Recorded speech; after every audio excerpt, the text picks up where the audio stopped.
నీట్లో మంచి ర్యాంక్ రాని విద్యార్థులకు బెస్ట్ ఆప్షన్ సిఎస్ఈఎంఏ కోర్సులు అడ్మిషన్స్ జరుగుతున్నవి.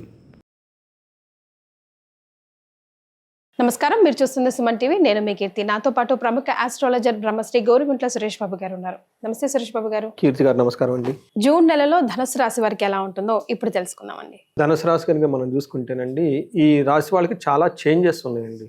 టోటల్గా ఇయర్లోనే శ్రీ విశ్వసునామ సంవత్సరంలోనే ఎక్కువ చేంజెస్ వీళ్ళకున్నాయి అనమాట గ్రహస్థితి. అందుకని కొంచెం ఆలోచించుకొని 1-2 సార్లు గ్రహస్థితి చూసుకొని ముఖ్యమైన డెసిషన్లు తీసుకోవాలి. ఒకటి మనం ఉగాది రాశి ఫలాలు చెప్పుకున్నట్టు అర్ధాష్టం శని రాబోతూ ఉంది, వచ్చేసింది ఆల్రెడీ. ఇవి కాకుండా మన జూన్ మంత్ ఫలితాలు కూడాను కొంచెం బాగా ఏమంటారంటే అనుకూలంగా లేదు. ఈ మంత్ కొంచెం ఆలోచించుకొని ఇంపార్టెంట్ పనులు ఏమన్నా ఉంటే పోస్ట్పోన్ చేసుకుంటే చాలా మంచిది. మన డీటెయిల్స్ చూద్దాం ఎలా ఉంటుందో. మనకి మూలా నక్షత్రం 1, 2, 3, 4 పాదాలు, పూర్వాషాఢ 1, 2, 3, 4 పాదాలు, ఉత్తరాషాఢ ఫస్ట్ పాదం అంతా మనకి ధనుసు రాశిలో ఉంటాయి. పేరు బలం ప్రకారం కనుక చూసుకుంటే ఏ, యో, బా, బి, భూ, దా, బా, దా, భే అన్న అక్షరాలంతా కూడా మనకి ధనుసు రాశిలోనే ఉంటాయండి. మనకి గ్రహస్థితిని కనుక మనం చూసుకుంటే సూర్యుడు సంచాదం మిథున రాశిలో ఉన్నారండి, బుధుడు కూడాను మిథున రాశిలోకి, శుక్రుడు మీనరాశిలో ఉన్నారు, కుజుడు సింహరాశిలో ఉన్నారు. ఈ యొక్క 4 గ్రహాలు ఇవన్నీ జూన్ మంత్లో ఎక్కువ చేంజెస్ ఉండటం వల్ల వీళ్ళ మీద ఎలా ఉందో మనం చూస్తే, వీళ్ళకి మనకి సూక్ష్మ గోచారం, లఘు గోచారం అనే కాన్సెప్ట్లో వెరీ బ్రీఫ్గా ఎలా ఉండబోతుందంటే, సూర్యుడు 7th ఉండడం వల్ల యాత్రలు చేసే అవకాశం ఎక్కువగా ఉంటుంది.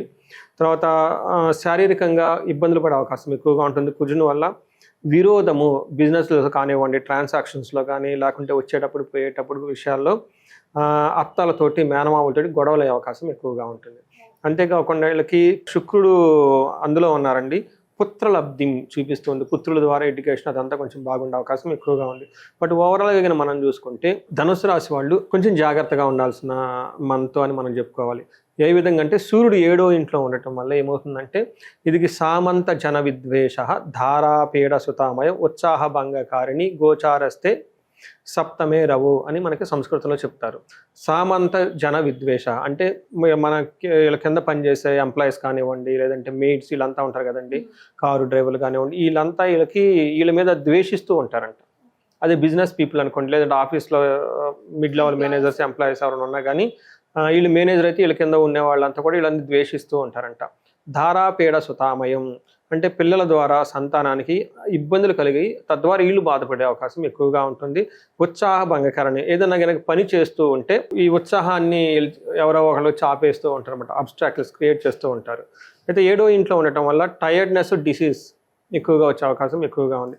కుజుడు 9వ ఇంట్లో ఉండి 12th హౌస్ 4th హౌస్ చూడటం వల్ల ఇది మంచి పొజిషన్ కాదు అని మనం చెప్పాలి. ఎలా ఉంటుందంటే వీళ్ళకి 9వ ఇంట్లో ఉండటం వల్ల అన్న వస్త్రాదులకు సైతం కటకడలాడిపోయే విధంగా ఉంటుంది. శరీరం ఎండిపోయినట్టు ఉంటుంది. ఒళ్ళు నొప్పులు, కాళ్ళ నొప్పులు ఉంటాయి.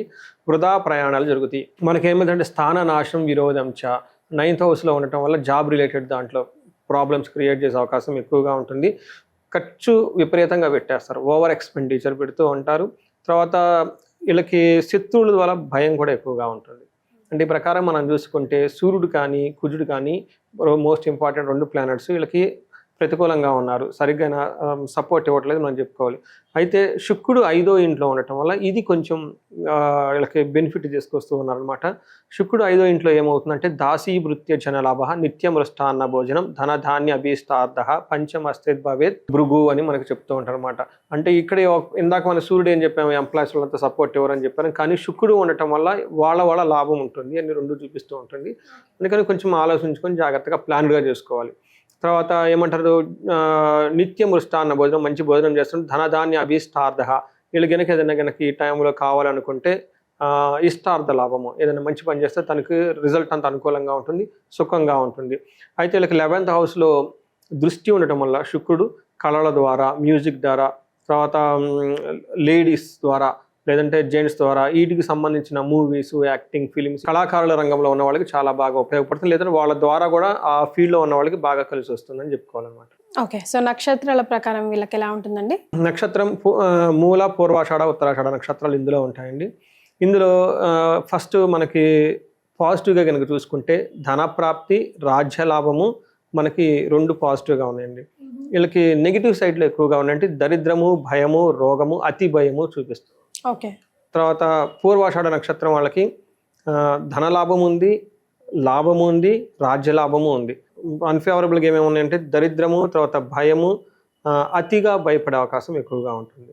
తర్వాత ఉత్తరాషాఢ నక్షత్రం వాళ్ళకి ధనప్రాప్తి ఉంది, లాభం ఉంది, రాజ్య లాభము ఉంది. కానీ మనకి ఛాలెంజెస్ వీళ్ళకి బంధనము, భయము ఇవి ఉన్నాయి చూపిస్తూ ఉన్నాయండి. వీటిని చక్కగా ప్లాన్ చేసుకుంటే బాగుంటుంది. ఇవి కాకుండా లత్తా ఇలాంటి ఏమీ లేవు. బట్ గ్రహస్థితే వీళ్ళకి కొంచెం అనుకూలంగా లేదు కాబట్టి కొంచెం ఇంపార్టెంట్ పనులు ఏమైనా ఉంటే కనుక డెసిషన్స్ కొంచెం పోస్ట్పోన్ చేసుకుంటే బాగుంటుంది. ఎందుకంటే ఈ టైంలో వీళ్ళు మానసికంగా, శారీరకంగా బాగా సెన్సిటివ్గా ఉంటారు కాబట్టి వీళ్ళ ఎనర్జీ అంతా నెగిటివ్ సైడ్కి ఎక్కువ Drain అవుతూ అవ్వకుండా ఉంటుంది కాబట్టి కొంచెం ప్లాన్డ్గా ఉంటే బాగుంటుందండి. రైట్. మరి అంతటి థాట్స్ వాళ్ళకి రావాలంటే ఎలాంటి రెమెడీస్ ఫాలో అవ్వాలంటారు? ఒకటి వీళ్ళకి ధనప్రాప్తి చాలా బాగుందండి. మనం చూసే ధనప్రాప్తి చూపిస్తుంది. బట్ స్టిల్ ఎవరైనా కనుక ధనానికి ఇబ్బంది పడుతూ ఉంటే వీళ్ళు కుబేరు పాశుపతం చేయించుకుంటే చాలా బాగుంటుంది. వీళ్ళు అతిగా భయపడుతూ ఉంటారు కాబట్టి వీళ్ళకి దుర్గా కవచం కానివ్వండి, లేదంటే చండీ హోమం, చండీ పారాయణం చేయించుకున్నా కానీ చాలా బాగుంటుంది. వీళ్ళకి రాజ్య లాభం చూపిస్తుందండి. అంటే సహజంగా వీళ్ళకి ప్రమోషన్స్ వచ్చే టైం అని మనం అనుకోవాలి. బట్ ఎవరికైనా కనుక అధికారం సరిగ్గా లేకపోయినా, రాజకీయ నాయకులు కానివ్వండి, లేదంటే పబ్లిక్ బ్యూరోక్రాట్స్ వాళ్ళకి కానీ వాళ్ళ మాట వేరే వాళ్ళు వినాలన్నా కానీ ఇలాంటి టైంలో వాళ్ళకి రాజ్యలాభం విశేషంగా చూపిస్తుంది. బట్ స్టిల్ ఏదన్నా కనుక లేకుండా ఉంటే రాజశ్యామల హోమం కానివ్వండి, యాగం కానీ చేయించుకుంటే చాలా బాగుంటుంది. వీళ్ళకి భయము ప్లస్ రోగము రెండు చూపిస్తుందండి. ఎవరైతే భయపడే సిచ్యువేషన్స్ ఎక్కువగా ఉన్నారో the most powerful thing is అంటే దుర్గాదేవికి మనకి విజయవాడ కనకదుర్గ విజిట్ చేసుకుంటే అలాంటి ప్రాబ్లమ్స్ ఏమైనా ఉంటే భయపోతూ ఉంటాం. అతి భయం దేనికోసం అంటే అండి కొంచెమే జరుగుతుంది. దీన్ని ఎక్కువగా విజువలైజ్ చేసుకుంటే దీనికి కారణం రాహు అనమాట. రాహుకి సంబంధించి అధిష్టాన దేవత దుర్గాదేవి కాబట్టి మనకి విజయవాడ కనకదుర్గం దర్శించుకుంటే చాలా బాగుంటుందండి. రైట్. సో మొత్తం మీద ధనుసు రాశి వారికి చాలా బాగుంది. రెమెడీస్ ఫాలో అవుతే ఇంకొంచెం బాగుంటుంది. అంతే కదండి. చాలా సంతోషం అండి. ధన్యవాదాలు. ధన్యవాదాలు.